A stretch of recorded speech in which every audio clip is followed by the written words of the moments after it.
Semiescondido bajo los capiteles, las bóvedas o las bases de las columnas en muchas iglesias, especialmente de la Edad Media, hay a veces extrañas figuras, rostros rodeados de follaje, que con bastante frecuencia se les ve la nariz o la boca o los ojos, otras veces ese follaje reemplaza el cabello.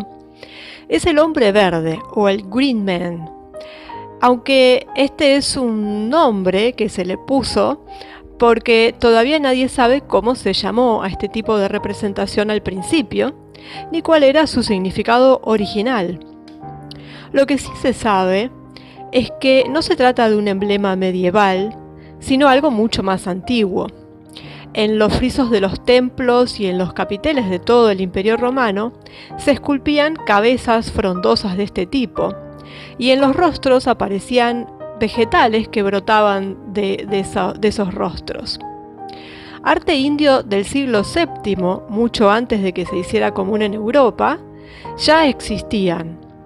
Y es ahí, en estas representaciones de la India, donde el espécimen más antiguo conocido de este hombre verde se hizo famoso en esa zona. El hombre verde más antiguo que tenemos es en una tumba de Saint-Abre, cerca de Poitiers, en Francia.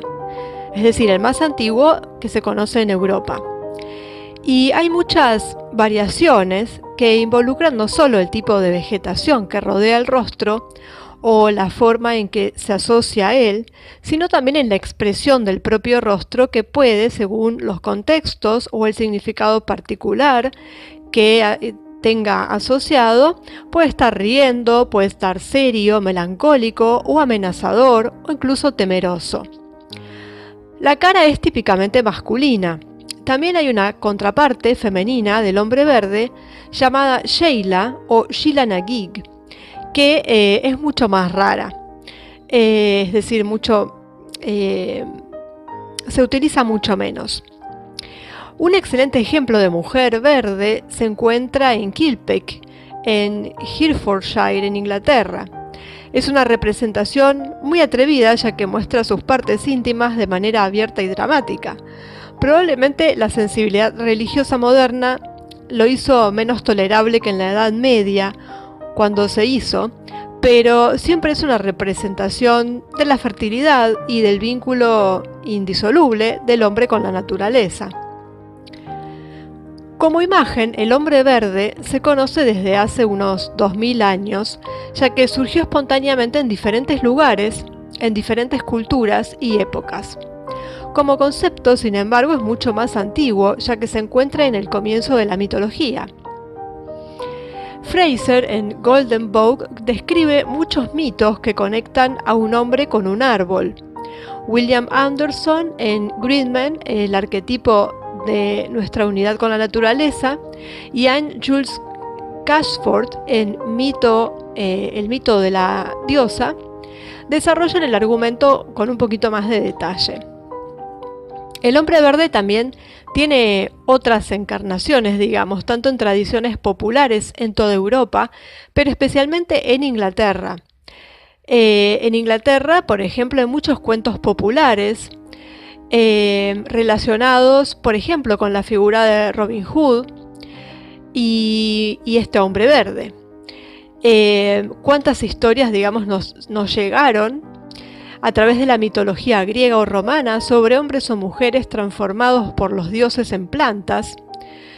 El mito de Dafne transformada en un arbusto de laurel.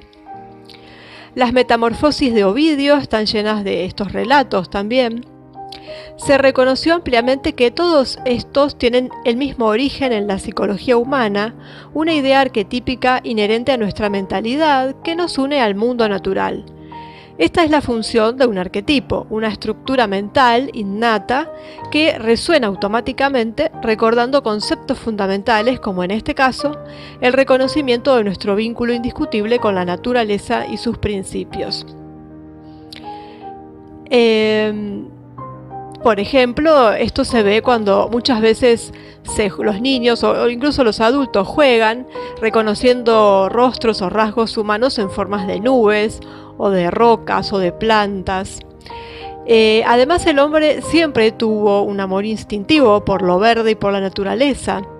Tanto es así que los psicólogos atribuyen una sensación de paz y tranquilidad al color verde.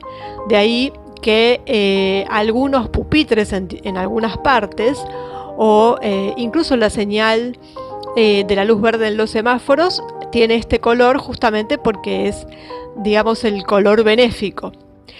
Y el hombre verde combina estas dos características innatas en la mente humana en una sola imagen, produciendo un arquetipo con efectos beneficiosos.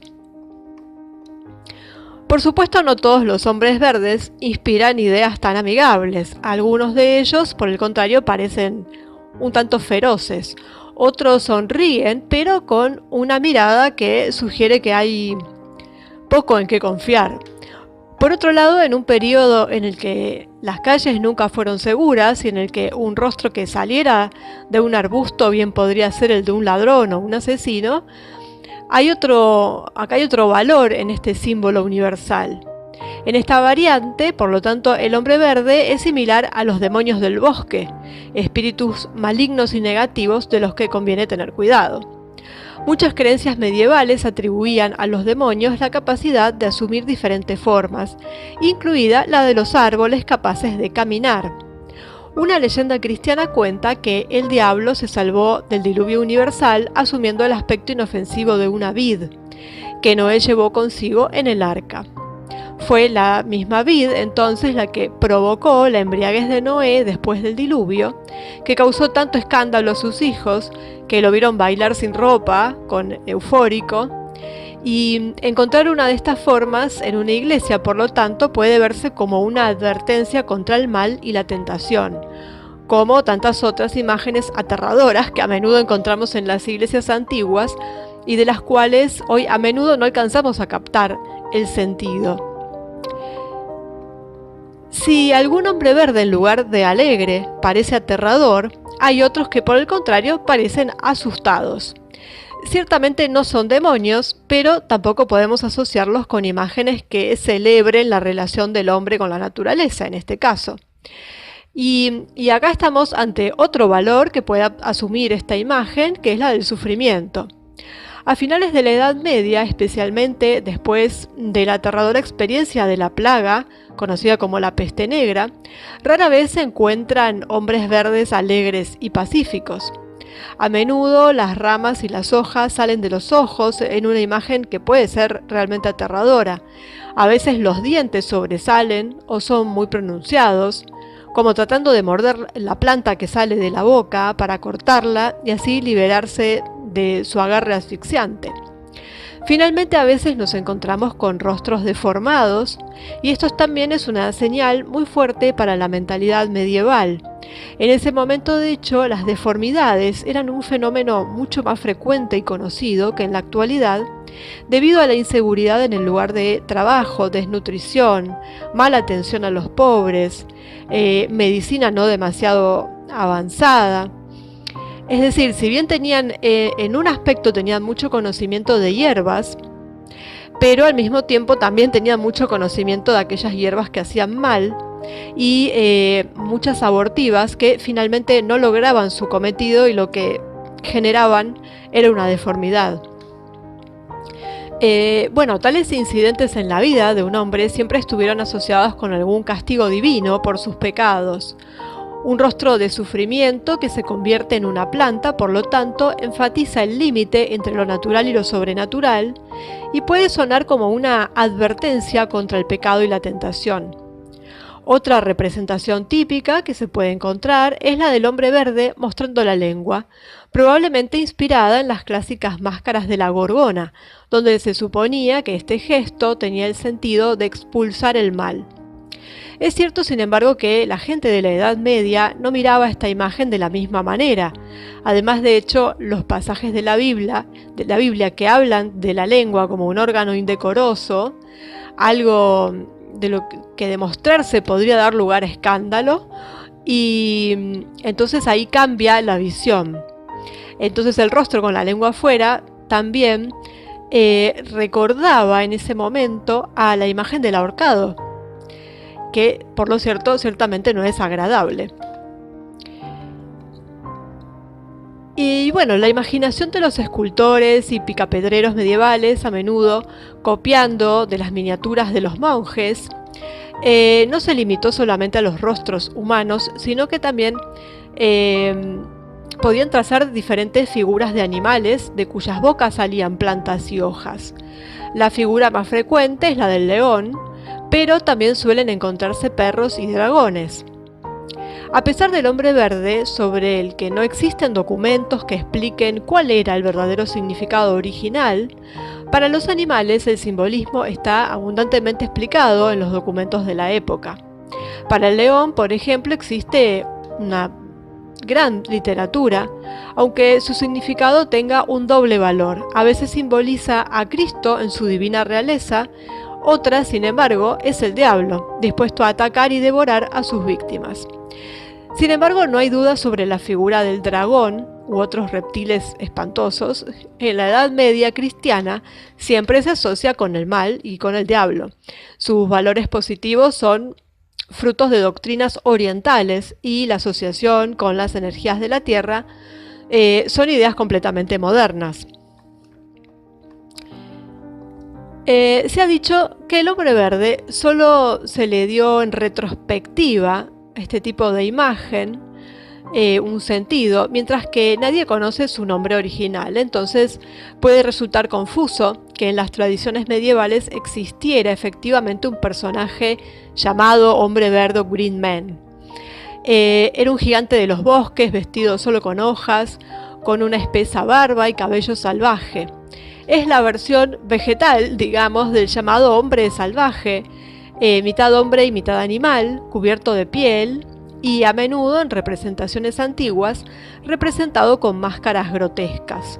Esta imagen impresionó mucho la imaginación medieval y se encuentran en muchas pinturas, miniaturas y decoraciones. Incluso después el mito sobrevivió en el folclore popular en diversas formas, como la figura típica de la Inglaterra del siglo XVII conocida como Jack in the Green, un desollinador que se deslizó dentro de una estructura cónica cubierta de hojas y ramas y dio vueltas en la mañana de la fiesta de mayo para bailar por las calles y recoger las limosnas de los transeúntes.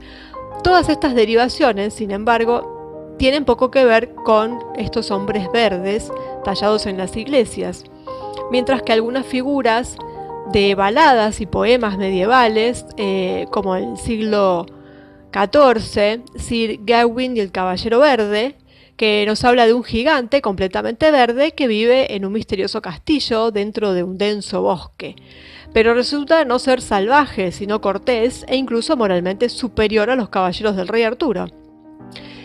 Baladas y poemas más tarde, sin embargo, celebrarán la figura de Robin Hood, el ladrón bondadoso que robaba a los ricos para darle a los pobres y que vivía en los bosques y vestía de verde. De ahí deriva, digamos, de este caballero verde. A lo largo de la época medieval, la figura del hombre verde evolucionó en diferentes formas que a menudo eran muy diferentes de sus prototipos originales del mundo romano. En el periodo del Renacimiento, sin embargo, se buscó un retorno al arte clásico, retomando muchos temas decorativos antiguos, a menudo con fines puramente ornamentales. El redescubrimiento en el siglo XVI de las pinturas bien conservadas dentro de los domus y especialmente de la Domus Aurea de Nerón en Roma y de sus decoraciones, que tomaron el nombre de grotescos de este entorno, obtenidos en las cavidades de la tierra, la proliferación de figuras humanas inmersas en el follaje, en grabados y decoraciones en piedra. Sin embargo, la imagen de rostros humanos escupiendo plantas continuó sobreviviendo especialmente en la decoración de tumbas y sepulcros, porque el hombre verde estaba asociado con la idea de muerte y resurrección. La tradición está llena de historias sobre plantas o flores nacidas de un cadáver enterrado. como la leyenda cristiana según la cual la madera con la que se hizo la cruz, la Vera Cruz, provino de una planta que originalmente salió de la tumba de Adán. Y en los siglos siguientes, el hombre verde fue utilizado por escultores y artistas con el sentido general de renacimiento y renovación.